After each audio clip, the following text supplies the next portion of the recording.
మోకాళ్లలో గుజ్జును పెంచి నొప్పిని తగ్గించి సర్జరీని దూరం చేసే freedom walk. Welcome to Suman TV. కేంద్రంలో ఇవాళ కీలకమైన ఎన్డీఏ సమావేశం ముగిసింది. వచ్చే 8వ తేదీన మూడోసారి ప్రధానిగా మోదీ ప్రమాణ స్వీకారం చేయబోతున్నారు. అయితే ఈ ఎన్డీఏ మీటింగ్ కి ఆంధ్రప్రదేశ్ కి ఒక అద్భుతమైన లింక్ ఉంది. ఎందుకంటే ఇప్పుడు ఏపీ ఏం చెబితే మోదీ అది వినాల్సిన పరిస్థితి వచ్చిందా అంటే వచ్చిందనే కనిపిస్తోంది. ఎందుకంటే ఇవాళ ఎన్డీఏ మీటింగ్ విజువల్స్ ఒకసారి చూడండి. మీరు స్క్రీన్ లో విజువల్స్ చూస్తున్నారు. ఎన్డీఏ మీటింగ్ లో ప్రధాని మోదీ పక్కన ఎడమ వైపున చంద్రబాబు నాయుడు కూర్చున్నారు. ఎందుకంటే ఎన్డీఏలో ఇలా కీలకమైన పార్టీగా మారింది తెలుగుదేశం పార్టీ. 16 ఎంపీ స్థానాలు కూటమితో కలుపుకొని 21 ఎంపీలను సొంతం చేసుకుంది ఆంధ్రప్రదేశ్లో ఉన్న కూటమి విభాగం. ఆ 21 మంది మద్దతు ఇవాళ మోదీకి అవసరమైంది. కాబట్టి ఎప్పుడు మోదీ చంద్రబాబు నాయుడిని చాలా ఆప్యాయంగా పలకరించాలని తెలుస్తుంది.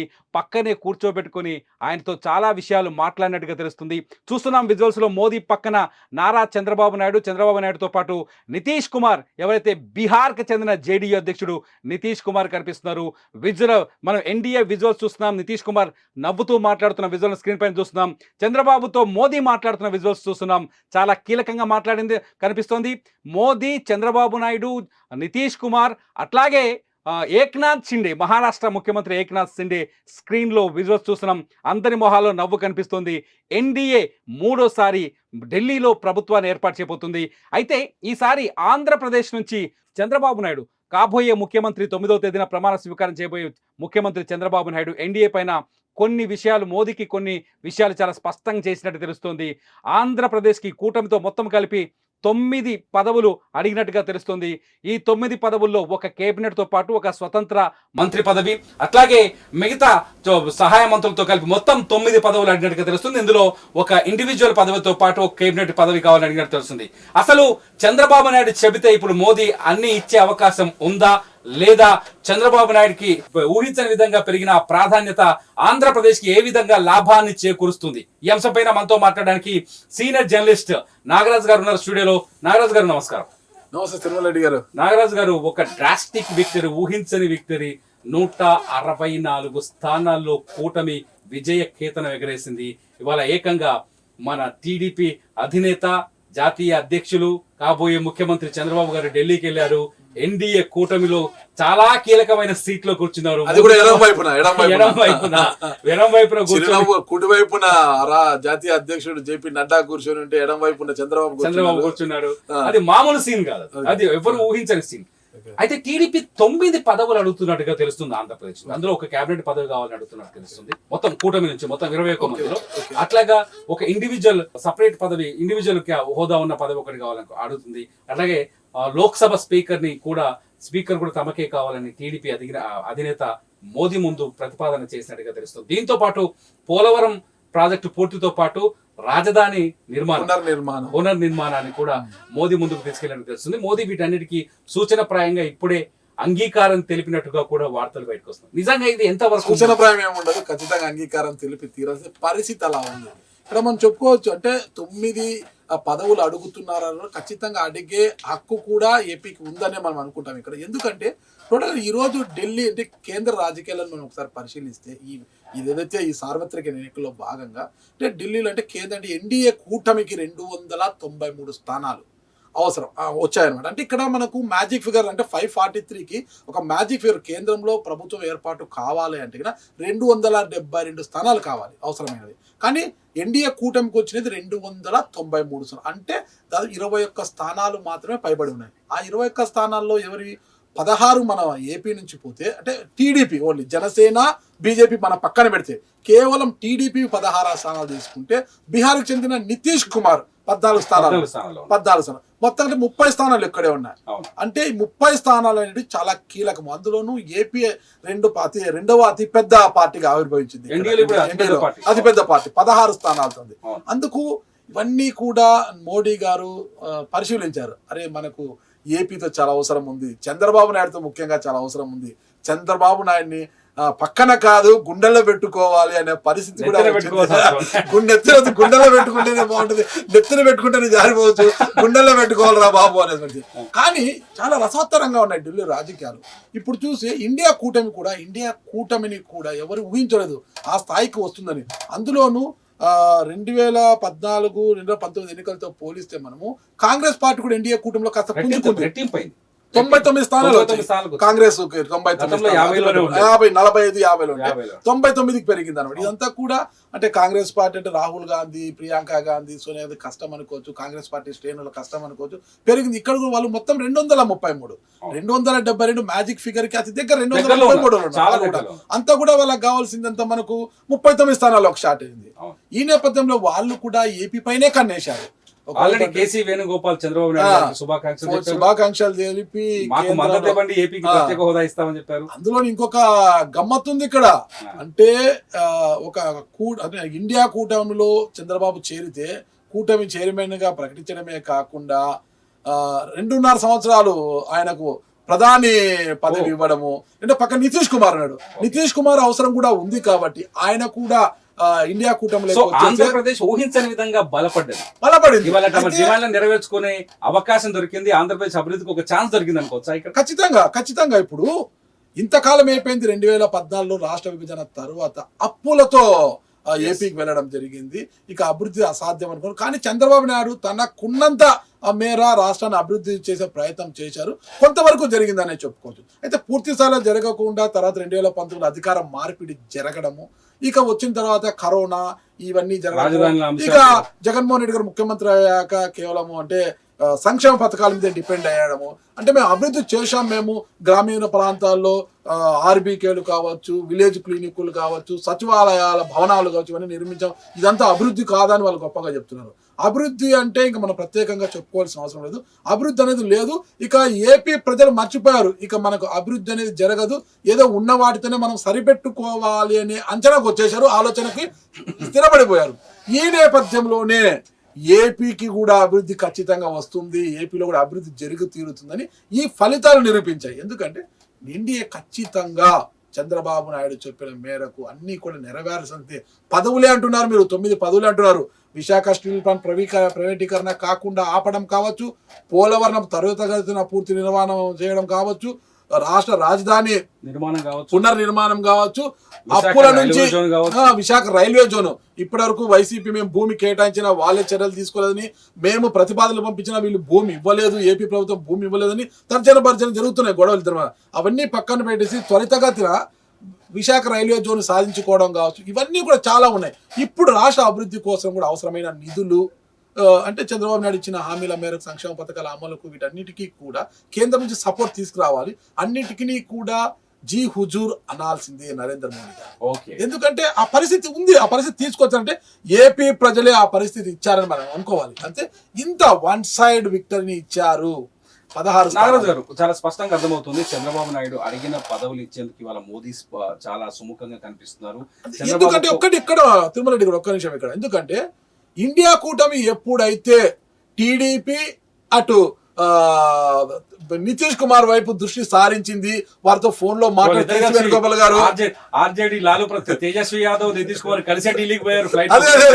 ఇవేమైనా జరగడానికి జరిగితే మన పరిస్థితి ఏంటని ముందే పసిగట్టిన మోడీ గారు, ఇద్దరికి కూడా మీరు వేరే ఆలోచన చేయొద్దండి, నేనున్నాను, మీరు వచ్చండి భాయ్, మనం కూర్చొని మాట్లాడుకుంటాను పిలిపించుకొని ఈ రోజు పక్కనే కూర్చొని మాట్లాడి పక్కా లేఖలు ఇచ్చేసి ఏం కావాలో కోరుకోండి అన్నట్లుగా, కోరుకోండి ఇచ్చేస్తామన్నట్టుగా సరిపోయింది. ఈ నేపథ్యంలోనే ఖచ్చితంగా చంద్రబాబు నాయుడు గారు అంటే 16 ప్లస్ జనసేనకు వచ్చిన 2 ఎంపీలు, వాళ్ళ ఎంపీలు మనం పక్కన పెట్టేస్తే 2 ఎంపీలను మనము 18 ఎంపీలను మనం తీసుకుంటే ఖచ్చితంగా అడగాలి. రాష్ట్ర ప్రయోజనాలను సాధించుకోవడానికి చంద్రబాబు నాయుడు గారికి ఇది ఒక మంచి అనుకూలం. 2019లో వైఎస్ఆర్సీపీ అధికారంలోకి వచ్చినా కేంద్రంలో పూర్తి స్థాయి మెజారిటీ రావడంతో జగన్మోహన్ రెడ్డి నేనేమి చేయలేను, నన్ను నా మీద ఆధారపడే పరిస్థితి, ఏపీ పైన ఆధారపడే పరిస్థితి లేదు కాబట్టి నేనేమీ చేయలేను, మన కర్మ ఇది అని చేతులు దులుపుకున్నాడు ఆయన. ఇప్పుడు చంద్రబాబు నాయుడు గారికి ఆ పరిస్థితి లేదు, కర్మ అనే పరిస్థితి లేదు. నేను చెప్పిందే జరగాలి, నాకంటే చెప్పింది ఏంటంటే రాష్ట్ర ప్రయోజనాల కోసము, రాష్ట్ర అభివృద్ధి కోసం. చంద్రబాబు నాయుడు గారికి కూడా ఒక మంచి అవకాశం ఇది. అంటే 75 వయసులో 4వసారి ముఖ్యమంత్రిగా బాధ్యతలు చేపట్టబోతున్నారు పదవి. సో ఈ నెల 9 మంచి చేయాలి, చేస్తేనే భవిష్యత్తు ఉంటుంది అనమాట. ఎందుకంటే ఆయన ఇక 80 ఏళ్లకు ఆయన ముఖ్యమంత్రి కుర్చీ నుంచి కిందికి దిగే అవకాశం, అంటే తర్వాత ఆయనకు ఇంకా ఓపిక ఉంటే మళ్ళా కొనసాగవచ్చు, కొనసాగకపోవచ్చు. కానీ రాష్ట్రానికి ఒక మంచి చేశాను, విభజిత ఆంధ్రప్రదేశ్ కి ఒక మేలు చేశాను, చంద్రబాబు హయాంలోనే ఈ అభివృద్ధి జరిగింది. చంద్రబాబు చెప్పుకుంటారు అనమాట, హైదరాబాద్ ని అభివృద్ధి చేసింది నేను, సైబరాబాద్ ని అభివృద్ధి చేసింది నేను, హైదరాబాద్ ఐటీ తీసుకొచ్చింది నేను, హైదరాబాద్ డెవలప్ జరిగిందంటే నేనే అని చంద్రబాబు గొప్పగా చెప్పుకుంటారు. భవిష్యత్తులో కూడా చంద్రబాబు గారు కావచ్చు, లోకేష్ గారు గొప్పగా చెప్పుకోవాలంటే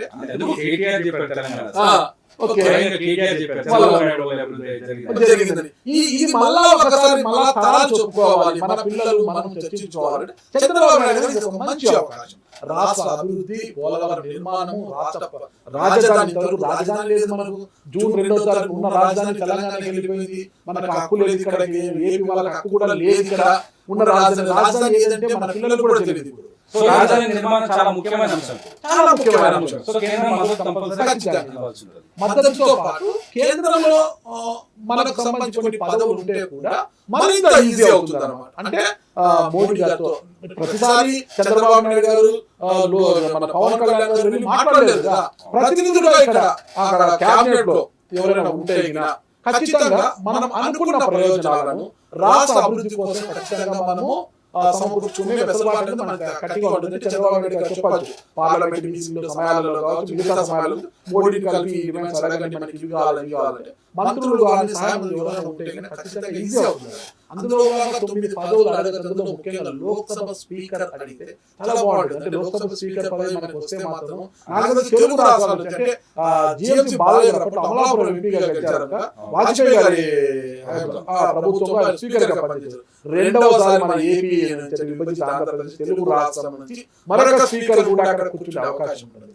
ఇకపోతే గతంలో అశోక్ గజపతి రాజు గారు మన ఏవియేషన్ మినిస్టర్ గా పనిచేశారు.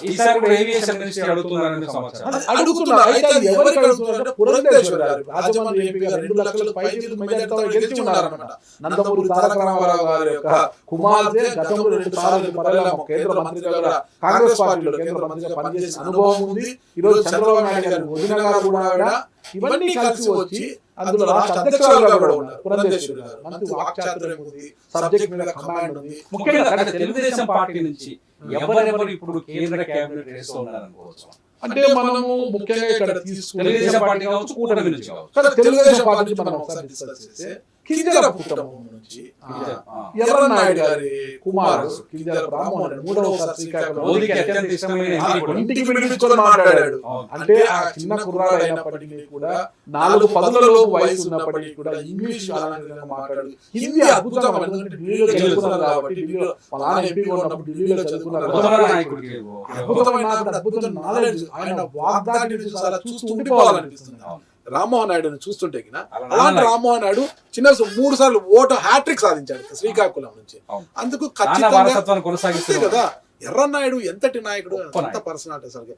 అలాంటి ఎర్రనాయుడు కుమారుడు రామ్మోహన్ తండ్రి వారసత్వాన్ని ఇంచు కూడా కించెత్తు కూడా తగ్గించకుండా రాజకీయ వ్యవస్థ నడుపుతూ ముందుకు పోతున్నాడు. ఓట మెరుగని ధీరుడు అనుకోవచ్చు మనం.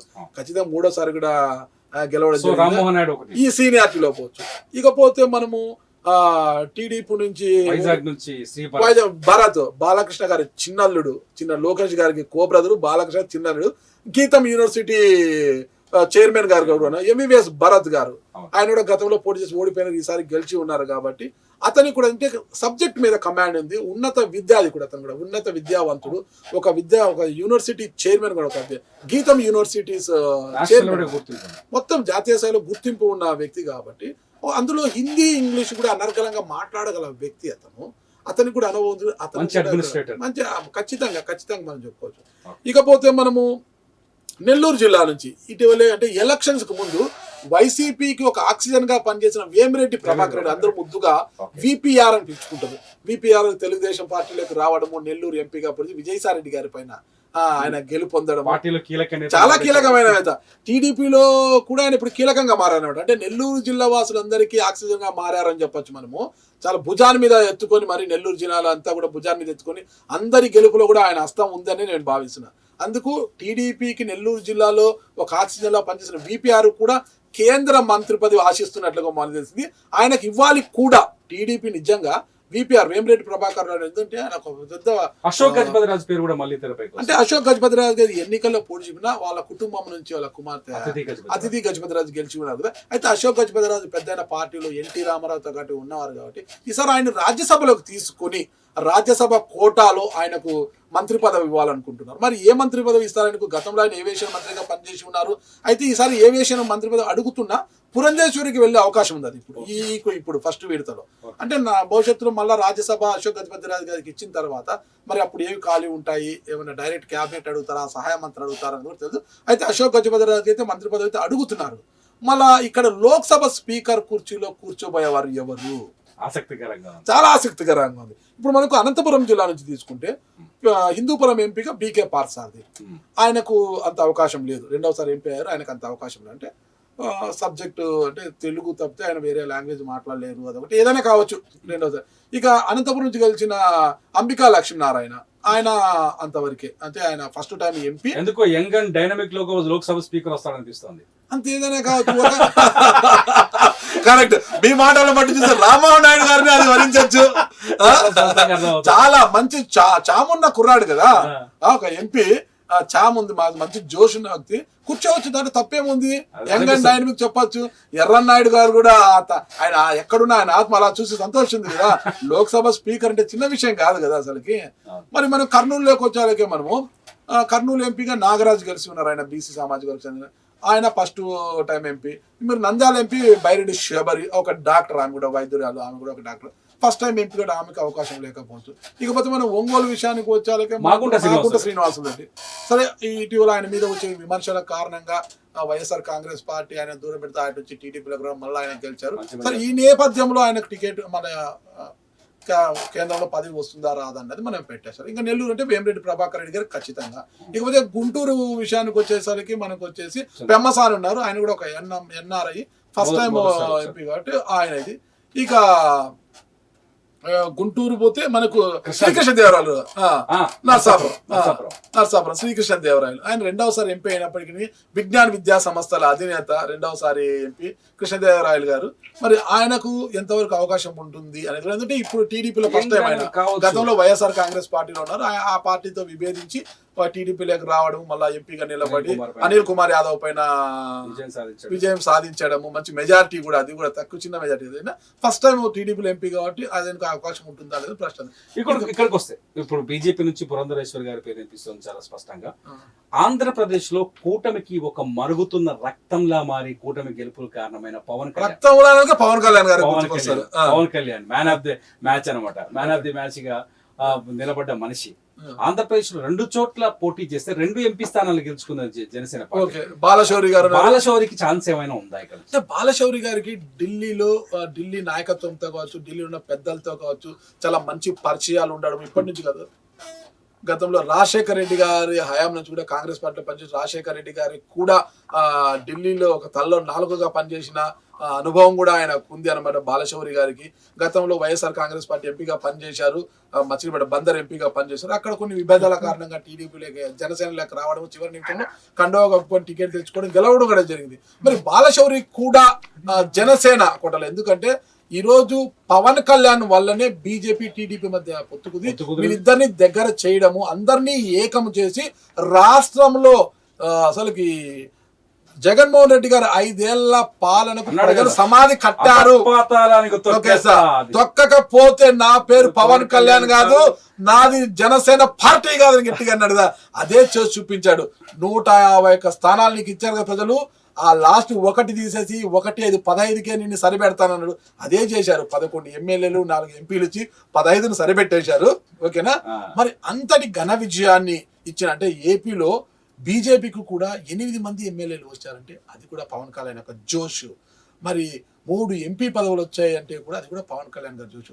ఇటు టీడీపీకి కూడా కొద్దిగా ఒక మరిగిన రక్తంలో అంటున్నారు కదా, ఆ విధంగా ప్లస్ అయిందంటే కాపు సామాజిక వర్గాన్ని అంతా కూడా ఒక్కవైపుకు తీసుకొచ్చేసారు. ఈ రోజు ముద్రగడ పద్మనాభం గారు పిఠాపురంలో పవన్ కళ్యాణ్ గెలిచి నా పేరు మార్చుకున్నాడు ఈ రోజు, అందుకే ఆయనకు నామకరణం చేశారు. ముద్రగడ పద్మనాభరెడ్డి అని, అంగీకరించాడు. ముద్రగడ పద్మనాభరెడ్డి అని అనే పరిస్థితికి వచ్చాడు. ఇంతటి ఒక ఇంతటి జోష్ తీసుకొచ్చాడు. 21కి 27 స్థానాలు సాధించడమే కాకుండా తాను అండగా నిలిచిన ఇటు టీడీపీని బీజేపీని 2 చేతులు అండగా నిలబెట్టి పైకి తీసుకొచ్చాడు కదా. ఇంతటి చరిష్మా ఉన్నందుకు జనసేన కూడా ఖచ్చితంగా ఇవ్వాల్సిందే. అంటే 2వ ఎంపీ, కాకినాడ నుంచి గెలిచిన MP, junior, first time MP కాబట్టి, లేకపోతే బాలశౌరి సీనియర్ కాబట్టి జనసేన నుంచి ఆయన కూడా వచ్చే అవకాశం అయితే మనకు స్పష్టంగా కనిపిస్తుంది. ఖచ్చితంగా పదవులు తీసుకుంటేనే రాష్ట్ర భవిష్యత్ అనేది ముందుకు పోతుంది, రాష్ట్ర అభివృద్ధి కూడా మొత్తాన్ని మాత్రం ఒక క్లారిటీ వచ్చేసింది. ఆంధ్రప్రదేశ్ ఈసారి కీలక పాత్ర ఎందుకంటే ఇవ్వకపోతే ఒకవేళ చంద్రబాబు నాయుడు అలిగి, నితీష్ కుమార్ అలిగి పక్కన పోతే మాత్రము, జేడీయూ పక్కన పోయినా చంద్రబాబు పక్కకు పోయినా కూడా ఎన్డీఏ కూటమి కుప్పకులే అవకాశం. ఎందుకంటే బీజేపీకి వచ్చింది 2040 స్థానాలు ఒంటరిగా పోల్చు. కానీ చాలా స్పష్టంగా చంద్రబాబు నాయుడు ఉదయం చెప్పారు, ఎన్డీఏతో కలిసి పనిచేస్తాం, ఎన్డీఏతో కలిసే ముందుకు వెళ్ళిపోతాం, ఎన్డీఏ కోసం పనిచేస్తాం, ఆంధ్రప్రదేశ్ అభివృద్ధి కోసం కేంద్రాన్ని కావాల్సినంత నిధులు తీసుకొస్తామని చెప్పి చాలా స్పష్టంగా పొద్దున చంద్రబాబు నాయుడు ప్రెస్ మీట్ లో చెప్పారు. ఇదంతా చూడబోతుంటే ఆంధ్రప్రదేశ్ కి మాత్రం మంచి రోజులు వచ్చినాయనుకోవచ్చు కదా. 100% దీంట్లో ఎటువంటి అనుమానం లేదు. ఇంతవరకు కూడా మబ్బుల మధ్య దోబూచులు ఆడుతున్న ప్రజలకంతా కూడా ఆ మబ్బులన్నీ ఇలా విడదీసిపోయాయి. వెలుగులు ఇప్పుడిప్పుడే కనిపిస్తున్నాయి. ఈ వెలుగులంతా కూడా అంటే కారు చీకట్లు కమ్ముకున్నాడు కదా, ఆ చీకట్లన్నీ కూడా వెళ్ళిపోయి వెలుగులన్నీ కూడా వస్తున్నాయి, ఇప్పుడే కనిపిస్తున్నాయి కూడా. ఎందుకంటే ఇంత ల్యాండ్స్కేప్ విక్టరీ ఇవ్వడమే కాకుండా కేంద్రంకి మన మీద ఆధారపడే పరిస్థితి. పోయినసారి మీరు మా మీద ఆధారపడలేదు కదా, ఈసారి మీరు ఆధారపడాల్సిందే ఖచ్చితంగా అనేలా ఒక రిజల్ట్ అయితే ఇచ్చారు కదా. ఖచ్చితంగా చూద్దాం. 8వ తేదీన రాబోయే జూన్ 8వ తేదీన కేంద్రంలో మోదీ ప్రభుత్వం 3వసారి కొలువు తీరబోతుంది. ఈసారి మోదీ థీమ్ లో చంద్రబాబు థీమ్ చాలా కీలకంగా మారబోతుందని స్పష్టంగా అర్థమవుతుంది. ఆంధ్రప్రదేశ్ నుంచి ఏదైతే కూటమి సభ్యులు ఉన్నారో, కూటమి ఎంపీలుగా ఉన్నారో, కూటమి ఎంపీలకి కీలకమైన పదవులు రాబోతున్నాయి. ఆంధ్రప్రదేశ్ అభివృద్ధికి మంచి మార్గాలు ఏర్పడ్డాయని మాత్రం ఖచ్చితంగా భావించాల్సిందే. చూస్తూనే ఉండండి సుమన్ టీవీ.